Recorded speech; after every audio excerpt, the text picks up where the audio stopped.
최고가 아파트 소식은 매일같이 나오는데 왜 우리 돈의 가치는 수십 년 만에 가장 낮은 수준일까요? 이상하죠? 오늘 이 시간에는 한국 경제가 보내고 있는 이 서로 다른 신호들, 그 속에 숨은 진짜 의미가 뭔지 한번 깊숙이 파헤쳐 보겠습니다.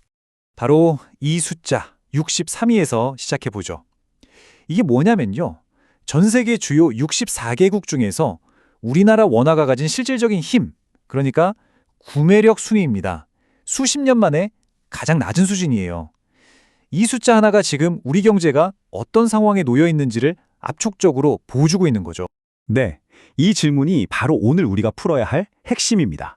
도대체 지금 한국 경제를 서로 다른 방향으로 잡아당기는 힘은 뭘까요? 그 상반된 흐름 속으로 한번 들어가 보겠습니다. 첫 번째 주제는 바로 부동산입니다. 여기서는 시장이 얼마나 극명하게 나뉘어 있는지 그 모순적인 현실을 먼저 짚어보겠습니다. 자, 먼저 시장의 한쪽 끝을 한번 볼까요? 여기 서울 용산구처럼 핵심 지역의 아파트 값은요, 일주일 만에 0.68%나 오르면서 신기록을 쓰고 있습니다. 일부 시장은 그냥 안정적인 수준이 아니라 거의 과열에 가깝다고 볼 수 있는 거죠. 하지만 바로 그 근처에서는 완전히 다른 세상이 펼쳐지고 있습니다. 이렇게 39억 원짜리 초고가 아파트가 거래되는 바로 그 순간에 다른 한쪽에선 누군가 빚을 감당하지 못해서 평생 일금 보금자리를 강제 경매로 내놓고 있어요. 시장의 양극화가 얼마나 심각한지 극명하게 보여주는 지점입니다. 38,824건, 이 숫자를 한번 보세요. 이게 지난 한 해 동안 강제 경매에 붙여진 아파트 같은 집합 건물의 순인데요. 역대 최고치입니다. 특히 경기도 지역이 가장 큰 타격을 입었습니다. 그런데 아이러니한 건 이런 모든 위험 신호에도 불구하고 또 다른 한편에서는 대규모 재건축 사업이 여전히 아주 강력하게 추진되고 있다는 겁니다. 부동산 시장의 복잡성이 한층 더 깊어지는 대목이죠. 사실 부동산 시장에서 나타나는 이런 양극화는요, 더 큰 그림의 한 조각에 불과합니다. 이제 시야를 넓혀서 경제 전반의 맥박을 짚어보면서 그 근본적인 원인이 뭔지 한번 살펴보겠습니다. 여기서 정말 주목해야 할 점은 원화의 실질적인 가치가 1998년 외환위기 이후 가장 낮은 수준이라는 사실입니다. 이건 단순히 환율이 좀 올랐다는 차원의 이야기가 아니에요. 해외에서 물건을 사거나 투자할 때 우리나라의 구매력이 25년 전으로 후퇴했다는 걸 의미하거든요.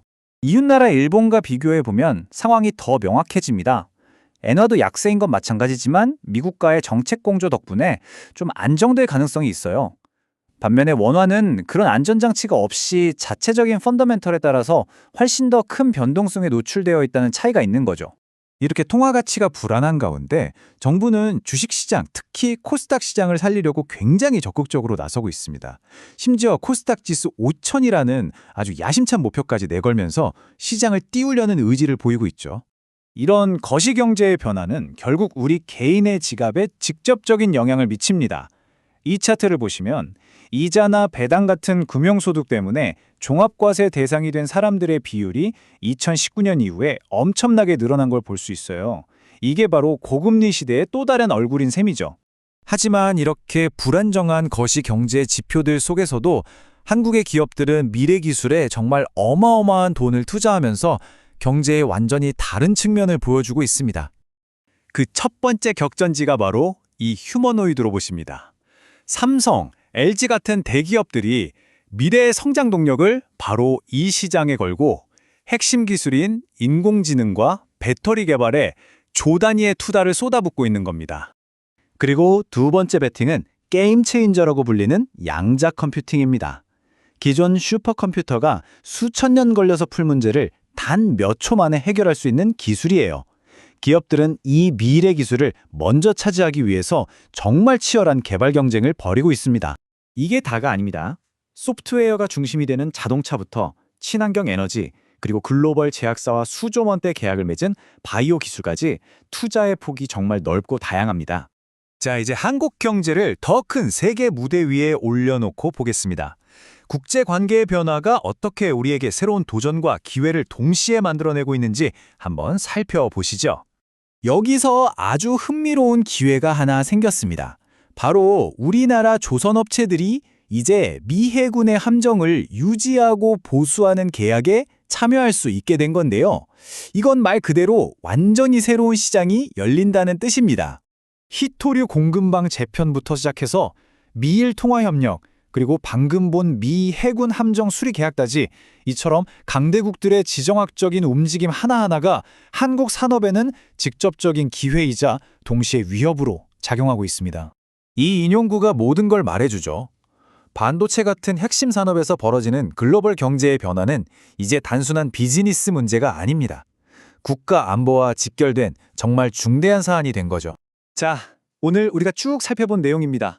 극과 극을 달리는 부동산 시장, 계속해서 흔들리는 통화 가치, 이런 불확실성 속에서도 미래에 과감하게 투자하는 기업들, 그리고 복잡하게 얽힌 국제 정세까지.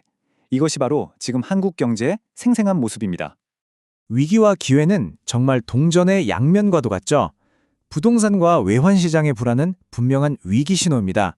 하지만 바로 그 동시에 미래 기술에 대한 과감한 투자와 지정학적 변화 속에서 새로운 기회가 열리고 있습니다. 한국 경제의 다음 장은 바로 이 두 가지 상반된 힘 사이의 팽팽한 줄다리기 속에서 바로 지금 이 순간 결정되고 있습니다.